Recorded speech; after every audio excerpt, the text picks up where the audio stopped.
Oliveira, boa tarde aos ouvintes do programa Tarde Máxima. Muito bem, Gilson. Gilson é escritor e já é o quarto trabalho seu? Sim, Ronan, esse é o quarto livro que eu estou lançando. Ah, tá. É o quarto livro que ele está lançando e ele trouxe aqui para mim, até autografado. Muito obrigado, viu? Eu que agradeço. Diário de um Desertor. Sobre a guerra na Síria, não é isso? Músico, o Gilson, ele é músico, historiador, produtor de eventos, lançando seu quarto romance, Diário de um Desertor, A Guerra Civil na Síria, pela editora Chiado? Sim, Chiado, é uma editora lá de Portugal, né? E o que te inspirou a escrever um livro sobre a guerra na Síria, que é uma região tão complexa naquela região do Oriente Médio? Bom, Ronan, quando eu comecei minha carreira literária, né? Começou com quantos anos? Eu comecei há 5 anos atrás. 5 meu anos? Primeiro livro, né? Estou lançando, em média, um livro a cada 2 anos. Eu não imaginava um dia escrever um livro sobre guerra, né? Mas em 2011, quando começou a Primavera Árabe, né? Que foi um movimento revolucionário do Oriente Médio, que derrubou ditaduras como a Tunísia, a Líbia, o Iêmen, o Egito, e chegou na Síria, eu acompanhava os noticiários com interesse, né? Assim como um telespectador acompanha uma novela global, por exemplo. Todo dia, de manhã, eu li os jornais, o noticiário. E certo dia eu deparei com uma notícia, né, de um soldado desertor do exército sírio, que abandonou a carreira militar, abandonou a família, abandonou o seu salário, para aliar-se ao exército livre da Síria, um exército que estava sendo formado, né, exército miliciano, para derrubar o ditador Bashar al-Assad. Aí veio a inspiração de escrever, né, o livro Diário de um Desertor, A Guerra Civil na Síria. É um livro que, apesar de ser um livro de ficção, é baseado em fatos reais. Entendi. E o livro está sendo lançado, né, pela editora de Chiado, uma editora lá de Portugal, está sendo lançado em Portugal e no Brasil. E a partir da segunda edição vai ser lançado em outros países também, onde a editora tem filial, né, como a Espanha, França, Inglaterra, Estados Unidos. Entendi. E essa obra, como é que está sendo a receptividade do leitor? Bom, a obra, ainda está sendo lançada ainda, né? E as anteriores, como é que foram? As anteriores foram da editora Novo Século, uma editora do Brasil, né? Lendas Sagradas, Batalha dos Anjos e Alma Perdida. Já está em segunda edição. Mas eu preferi, mandei para a editora Chiado, eu preferi mudar a editora pela perspectiva da editora alcançar minha obra, lançar em outros países, né? Que é um tema assim mundial, de interesse mundial. Com certeza, esse tema realmente é de interesse, né? No mundo inteiro, principalmente essa região complexa e a formação do Estado Islâmico. O que você poderia falar para a gente, o seu ponto de vista, você que já estuda um pouco mais essa cultura extremista, o que você pode falar a respeito do Estado Islâmico? Bom, Ronan, o Estado Islâmico, né, que é um dos temas que eu abordo no meu livro também, ele surgiu depois que o Iraque foi invadido, né, pelos Estados Unidos e pela Inglaterra. Depois da morte do Saddam Hussein? Isso. Aí o exército americano, né, invadiu o Iraque e para tentar controlar o governo, fazer um governo de transição. O governo americano ficou algum tempo lá com o seu exército, né? Todos acompanharam. Ficou um bom tempo lá, né? O exército americano e o exército inglês. E eles prenderam vários, e existia uma ramificação da Al-Qaeda lá no Iraque, né? Eles prenderam vários desses elementos, torturaram, e depois que o exército americano e o exército inglês saiu de lá, aí esses membros da Al-Qaeda, eles surgiram, né, e resolveram formar um novo grupo extremista, que é o Estado Islâmico. O Estado Islâmico, né, que a princípio chamava-se Estado Islâmico do Iraque. Mas quando veio a Guerra Civil na Síria, né, e o norte da Síria também ficou desamparado pelo governo. Eles aproveitaram, né, e tomaram conta lá da região. Como a Síria é vizinho do Iraque, né, eles tomaram conta da região. Aí formou-se ficou conhecido como Estado Islâmico, né? Certo. E quiseram fazer um califado, segundo eles, duraria 1000 anos. E o Estado Islâmico prorrogou, né, fez vários outros atentados na Europa, né, e tentando angariar vários adeptos. Inclusive, vários voluntários vieram da Europa, jovens voluntários vieram da Europa para juntar ao Estado Islâmico. Há informação, inclusive, que até alguns jovens aqui no Brasil e em outros países sul-americanos também estão aderindo, né, ao Estado Islâmico, estão se recrutando por lá. Isso, eles estão recrutando, né, formando um grande exército, né, de radicais extremistas. E tanto é que né, os Estados Unidos têm combatido. E também fica um alerta para nós que esse ano a gente vai ter as Olimpíadas no Brasil, né?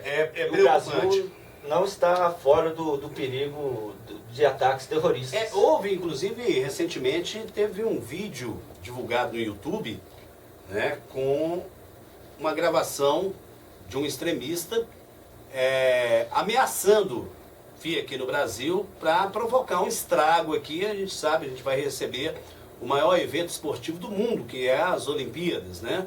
E os olhos do mundo vão estar voltados para o país. A exemplo que aconteceu na Copa do Mundo. Só que na Copa do Mundo, como era o futebol, não é tão visado assim por esses países que não tem muita tradição nesse tipo de competição. Há 2 anos, o Estado Islâmico, de 2 anos para cá, cresceu muito, né? Tornou-se um grupo mais organizado. Então, o Brasil... Está na rota. Está na rota. Lembrando que em 1972, a Olimpíada da Alemanha, ocorreu um ataque terrorista, né? O grupo palestino de Setembro Negro, eles invadiram lá a Vila Olímpica e mataram 11 reféns, 11 atletas. E o Brasil, a gente tem que precaver, né, que esses extremistas do Estado Islâmico já até ameaçaram. Já ameaçaram vir aqui e um detalhe. Nós sabemos que o Brasil é um país vulnerável. Isso. Entendeu? Em termos de segurança, olha o que aconteceu com a Ana Hickman sábado passado. Né? Que é uma aberração. Um camarada se hospeda no hotel com uma arma em punho, entendeu? Ele não tem um detector de metal, né? Ele tem informações sobre aonde estava a apresentadora. Ele conseguiu entrar dentro do quarto dela. Ele conseguiu praticamente tomar de refém pessoas naquele momento todo. E por muita sorte, eu acho que a Ana Hickman tem que agradecer a Deus demais da conta, porque... Não era o momento dela. Não era. Não era o momento dela. Você disse bem. Entendeu, Gilson? Você disse bem. Não era o momento dela. Porque ele atirou, pegou na cunhada, que graças a Deus está bem, já foi transferida para São Paulo, enfim. Mas a tragédia poderia ter sido muito maior. Porque morreu ele, digamos, como a pessoa que tentou vitimar a Ana Hickman. Acabou vitimando a cunhada e tal, aí acabou morrendo, infelizmente. E então eu falo isso porque a segurança... Agora, você imagina um hotel com essa vulnerabilidade na mão de um terrorista. Isso, com a delegação inteira lá dentro, do Japão, da Coreia. Um prato cheio. Que isso? Isso é mamão com açúcar. Fácil demais. Mas, Ronan, voltando ao assunto, a gente falando dos extremistas, né, do islamismo, o meu tema, é bom lembrar também, frisar também, que até um tempo que eu abordo no meu romance Diário de um Desertor, que nem todo muçulmano é extremista. Com certeza. É uma porcentagem muito pequena da população, né? Porque o muçulmano é uma religião. É uma religião. Só que eles são, tipo assim, tem ramificações, né? Isso. Inclusive, a perspectiva que a partir de 2050, o islamismo torna-se a maior religião do mundo, vai passar até o cristianismo. E é verdade? É verdade, né? É expectativa. E, por exemplo, a guerra na Síria, né, é uma guerra sectária, né, entre sunitas e xiitas, mas essa guerra sectária não aconteceu até mesmo entre os cristãos, depois que o Martim Lutero, né, no século XVI, ele instituiu o protestantismo.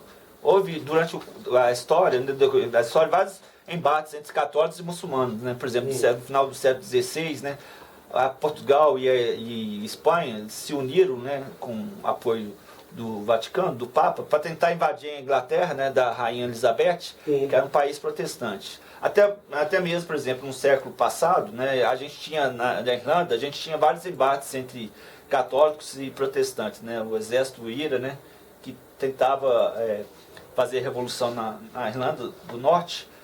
Justamente essa guerra era devido à guerra entre protestantes e católicos.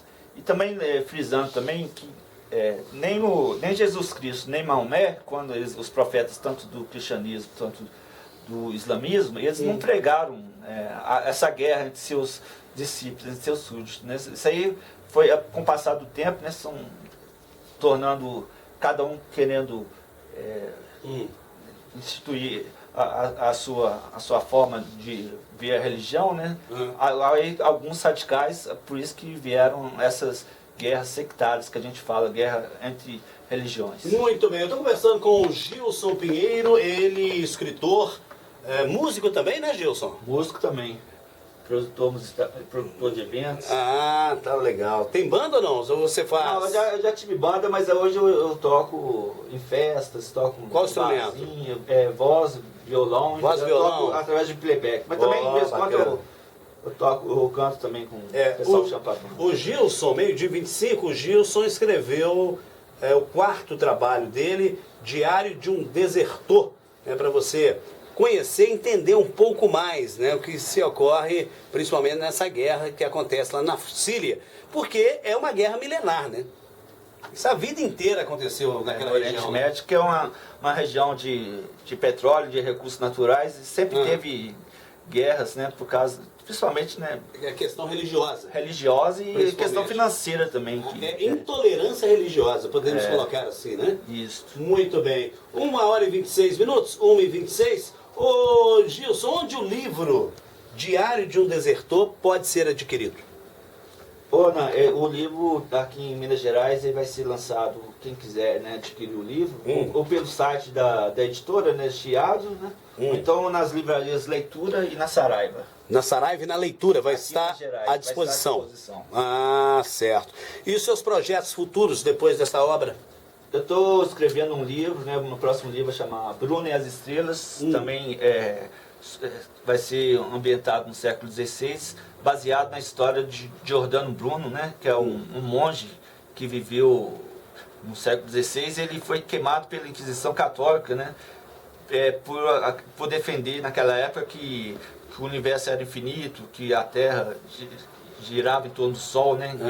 E ele foi queimado. É baseado na história também de Giordano Bruno, no meu próximo livro. Muito bem. Já está praticamente, já está em produção já? Já está em produção até o final do ano. Aí talvez, né, ano que vem a gente já esteja aqui comentando, se você me convidar, né, novamente. Não, já está convidado. Já está convidado. Estaremos aqui falando sobre o... É só você acionar o meu fiel escudeiro aqui, meu grande amigo Renato Santos, né, que é amigo meu, assim, já de anos, né, de rádio, televisão, já fizemos muita coisa juntos. E aí você está convidado. Eu gostaria de agradecer a sua presença. Eu gostaria de agradecer. Muito obrigado pelo exemplar.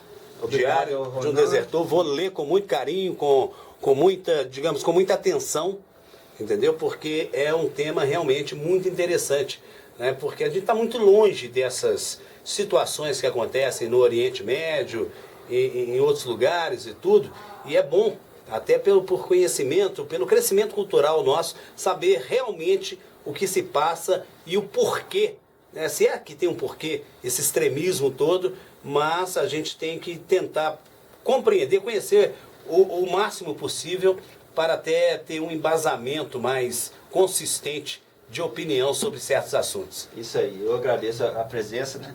Espero estar aqui novamente para estar divulgando mais minhas obras. Muito bem. Agora, 1h28. Gilson Pinheiro, Diário de um Desertor. Você pode encontrar na livraria Saraiva e também na Leitura, tá bom? Diário de um Desertor. Vale a pena você conferir. Inclusive, hoje eu fiquei muito satisfeito.